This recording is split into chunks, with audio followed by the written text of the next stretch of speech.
her in surprise. It had clearly not occurred to her that there was anything strange about her behavior.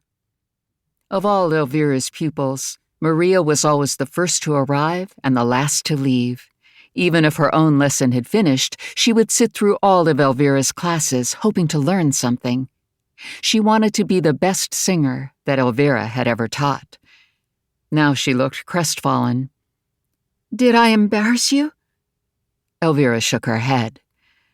"My concern is for you, Maria.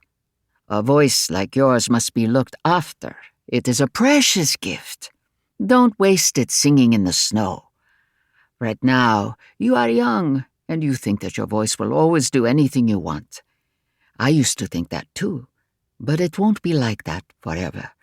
The more you protect it now, the longer it will last." Elvira took the girl's arm as they walked along Petitian Street.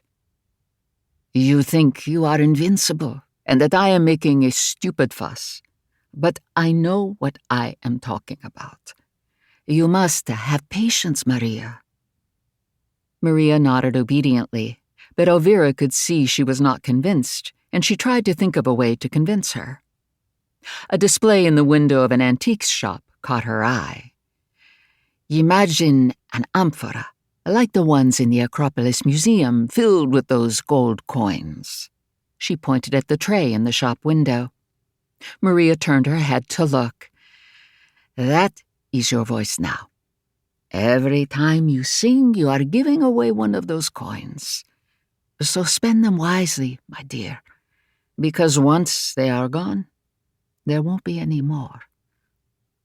Maria looked so solemn that Elvira almost laughed. "One day, I am sure, you will be a great diva, one of the greatest sopranos the world has ever known, and you will think you are immortal. But when you are taking a curtain call at La Scala, and the crowd is throwing roses at your feet, remember the coins, Maria. Hold on to your treasure for as long as you can." They walked along in silence for a minute, and then Elvira said, "You sang the trill quite brilliantly, by the way, light and dark at the same time, just the way it should be done." The solemn face of her pupil broke into a beaming smile. The conservatoire loomed in front of them. Elvira touched her pupil on the arm.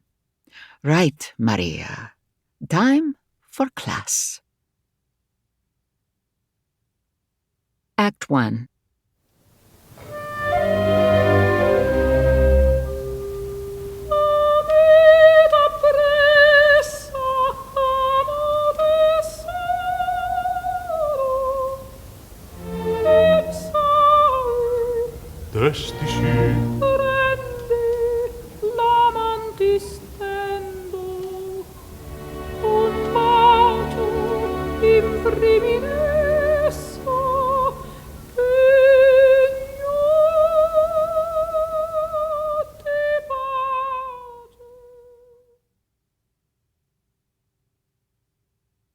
Chapter 1. In Performance. Paris, October 20th, 1968. In her apartment on Avenue Georges Mandel, Maria drew the brush across her eyelid into an italic flick. Her hand was surprisingly steady. It was always like this before a performance.